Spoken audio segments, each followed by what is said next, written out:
رسوله الكريم أما بعد أعوذ بالله السميع العليم من الشيطان الرجيم بسم الله الرحمن الرحيم إن المتقين في مقام أمين في جنات وعيون يلبثون من سندس واستبرق متقابلين كذلك وزوجناهم بحور عين يدعون فيها بكل فاكهة آمنين لا يذوقون فيها الموت إلا الموتة الأولى ووقاهم عذاب الجحيم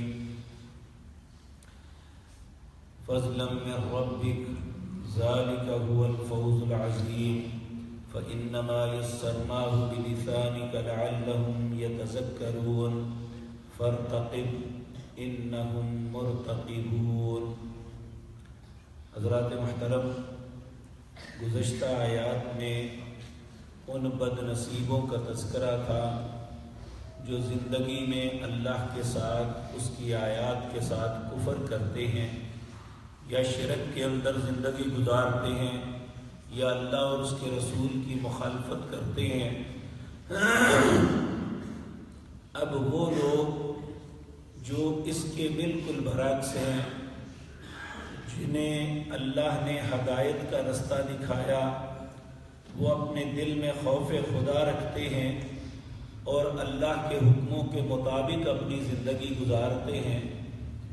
اور حقیقت بات یہ ہے کہ کوئی بھی انسان اس وقت تک گناہ سے نہیں بچ سکتا جب تک اللہ اس کے دل کے اندر اپنا ڈر پیدا نہ فرما دے۔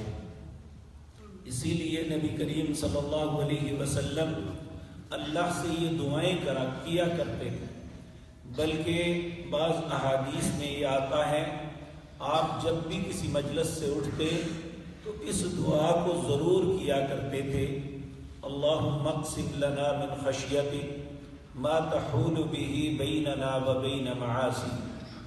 اے اللہ، جب تو اپنا ڈر دینے لگے تو اس کا کچھ حصہ مجھے بھی عطا کر دینا، تاکہ جب میں غلط کام کرنے لگوں، گناہ کرنے لگوں، تو میرے اور گناہ کے درمیان تیرا ڈر حائل ہو جائے۔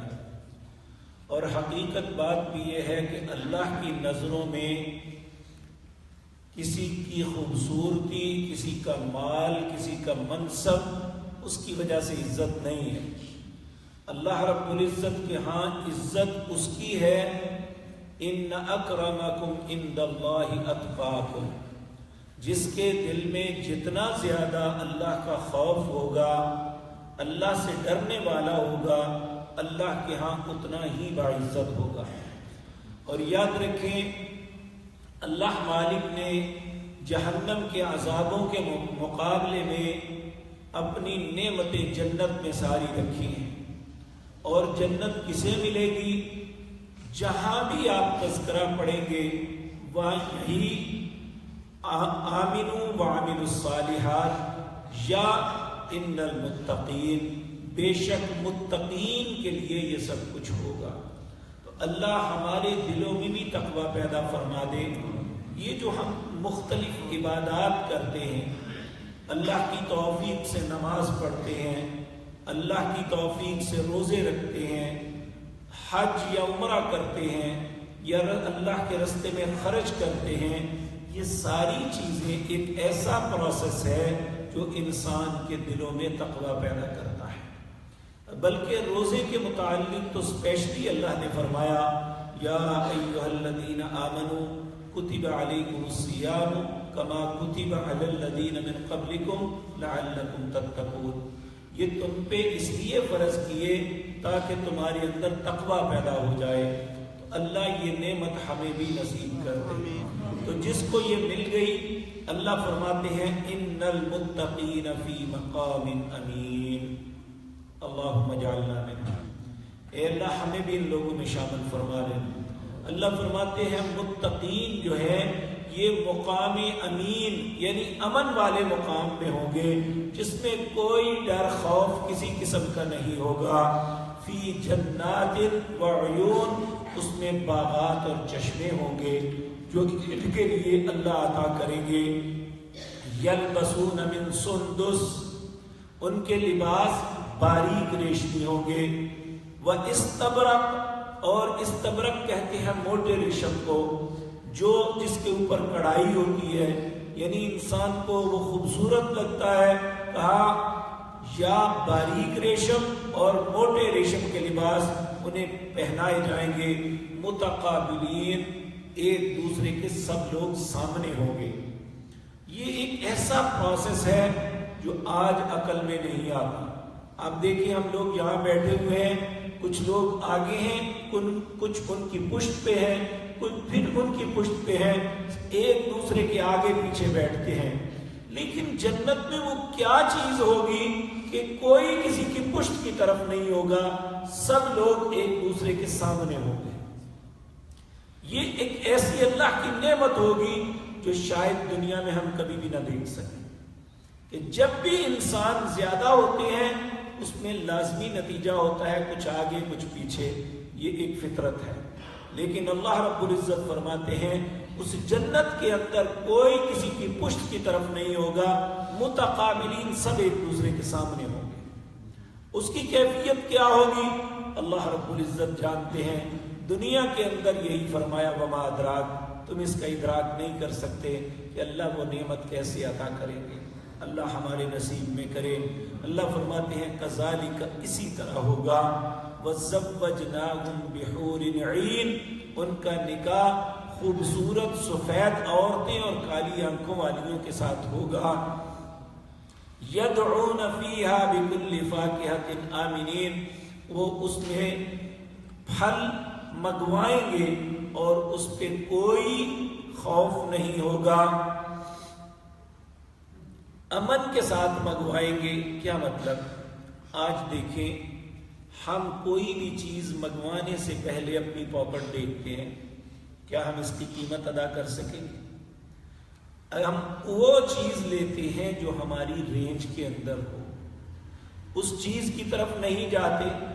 اگر ہماری رینج نہیں ہے ہم کسی بڑے ہوٹل میں نہیں جائیں گے، ہم کوئی برانڈ کی چیز نہیں لے سکیں گے، یا ہم ایسا پھل نہیں خرید سکیں گے جو ہماری جیب میں پیسے نہیں ہیں۔ لیکن وہاں یہ نہیں ہوگا، جو بھی مانگو گے امن کے ساتھ مانگو گے، یہ خوف نہیں ہوگا کہ بڑا بل آ جائے گا کہ ہم کہاں سے دیں گے۔ یدعون فیہا بکل فاکہۃ آمنین، اللہ فرماتے ہیں ان پھلوں کو وہ منگوا رہے ہوں گے اور امن کے ساتھ منگوائیں گے، کوئی خوف نہیں ہوگا کہ اس کے پیسے کہاں سے ادا کریں گے۔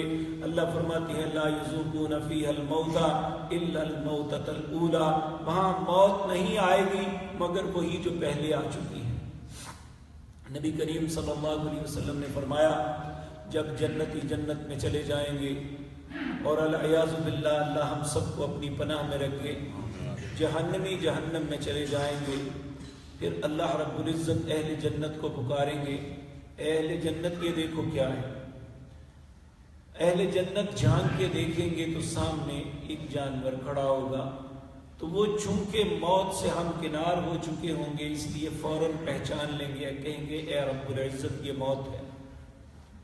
پھر وہ اہل جہنم کو پکار کے اللہ فرمائیں گے اے اہل جہنم دیکھو یہ کیا ہے، وہ بھی دیکھیں، کہیں گے اللہ موت ہے۔ اللہ پھر اپنے فرشتے کو حکم دیں گے آج اسے ذبح کر دو، آج موت کو بھی موت آ جائے۔ پھر اہل جنت کو کہا جائے گا تم ہمیشہ کے لیے اب زندہ ہو، تمہیں کبھی موت نہیں آئے گی۔ اور الیاذ باللہ اہل جہنم کے لیے بھی یہ ہوگا۔ جنت والوں کے لیے تو یہ نعمت ہوگی بہت بڑی، اور اہل جہنم کے لیے یہ بہت بڑی سخت ترین عذاب ہوگا کہ کیا ہم نے مرنا بھی نہیں ہے اور ہمیشہ انہی مصیبتوں میں رہنا۔ الیاذ باللہ۔ اللہ رب العزت فرماتے ہیں لا یذوقون فیہا الموت، وہاں موت کا ذائقہ نہیں چکھیں گے، الا الموتۃ الاولی، جو موت پہلے آ چکی۔ ووقاہم عذاب الجحیم، ان سب لوگوں کو جہنم کے عذاب سے بچا لیا گیا ہے۔ اے اللہ ہمیں بھی جہنم کے عذابوں سے بچا لے۔ نبی کریم صلی اللہ علیہ وسلم نے فرمایا جو صبح 3 دفعہ اور شام کو 3 دفعہ، بعض روایات میں 7 دفعہ آتا ہے، جو یہ کہتا ہے اللہم اجرنا من النار، اللہم اجرنا من النار، یہ جمع کا صیغہ ہے، اللہم اجرنی من النار، یہ واحد اپنے کے لیے ہے۔ جو شخص یہ کہتا ہے جہنم خود اللہ سے سفارش کرتی ہے، اے اللہ تیرا بندہ میری پناہ طلب کر رہا ہے، تو اسے پناہ عطا فرما دے، تو ہمیں بھی صبح شام اللہ سے یہ التجا کرنی چاہیے۔ صبح شام کے اذکار میں سب سے پہلے کلمات ہی یہ کہنے چاہیے۔ صبح آغاز ہوتا ہے تو اللہم اجرنی من النار، ممکن ہے آج کا دن ہماری زندگی کا آخری ہو، یا رات کو ہم کہیں ممکن ہے آج کی رات ہماری آخری ہو، کسی کو کچھ نہیں پتا۔ ہم دیکھتے ہیں کہ بے شمار نوجوان جو بڑے خوبصورت، تندرست و توانا، انہیں کوئی کسی قسم کی پرابلم نہیں ہوتی، لیکن اے اللہ سب کے بچوں کو اپنی پناہ میں رکھنا، جاتے ہیں ایکسیڈنٹ ہوتا ہے، لاشیں گھروں میں آ جاتی ہیں۔ یہ اللہ رب العزت کی مرضی ہے۔ تو ہمیں جب معلوم نہیں کہ ہماری زندگی کا آخری دن یا آخری رات کون سی ہے، تو پھر ہر دن اور ہر رات کے آغاز پہ ہمیں اللہ سے اس بات کی پناہ طلب کرنی چاہیے، اللہم اجرنی من النار، اے اللہ ہمیں آگ سے بچا لے۔ تو اللہ رب العزت فرماتے ہیں یہ بہت بڑا انعام ہوگا ان لوگوں پہ، وَوَقَاهُمْ عَذَابَ الْجَحِيمِ، انہیں بچا لیا گیا ہے جہنم کے عذاب سے، فضلا من ربک، لوگوں یہ اللہ جو اپنے عذابوں سے بچاتا ہے یہ اس کا بہت بڑا فضل ہے۔ اے اللہ یہ فضل ہم پہ بھی فرما دینا، اے اللہ تیرے فضل کی وسعتیں ساری کائنات کی ہر چیز سے زیادہ ہیں، اے اللہ یہ وسعت والے فضل میں سے ہمیں بھی کچھ حصہ عطا فرما دینا، فضلا من ربک، یہ تمہارے رب کی طرف سے بہت بڑا فضل ہوگا، ذالک هو الفوز العظیم، اور یہی تو عظیم کامیابی سے دوچار ہونے والے لوگ ہیں۔ کون؟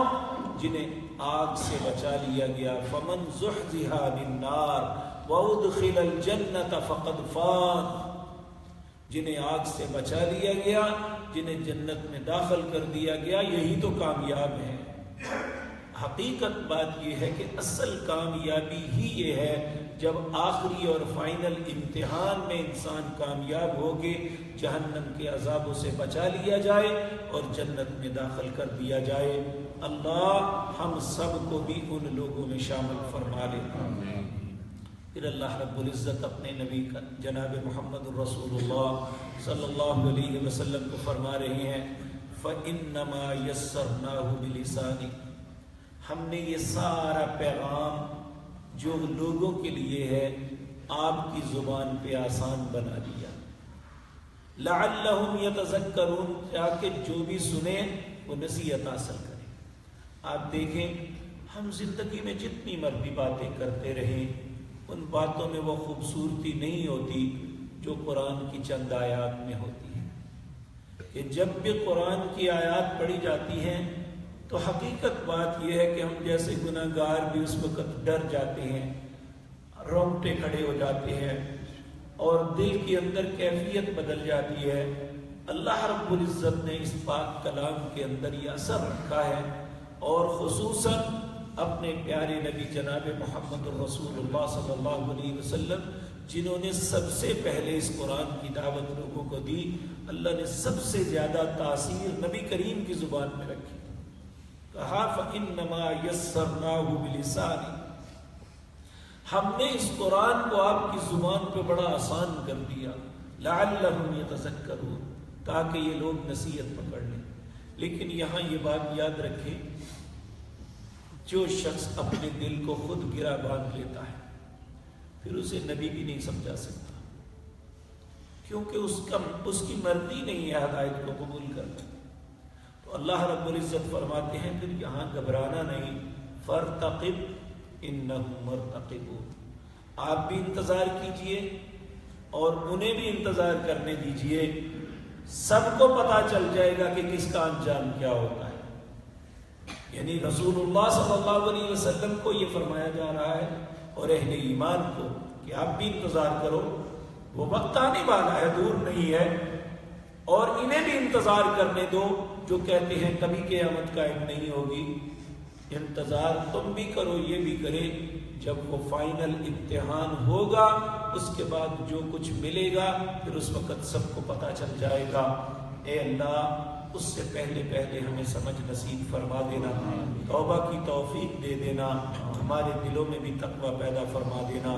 الحمدللہ اللہ کی توفیق سے سورۃ دخان کا اختتام ہوا اور انشاءاللہ سورۃ جاثیہ شروع کریں گے۔ اقول قولی ھذا واستغفر اللہ۔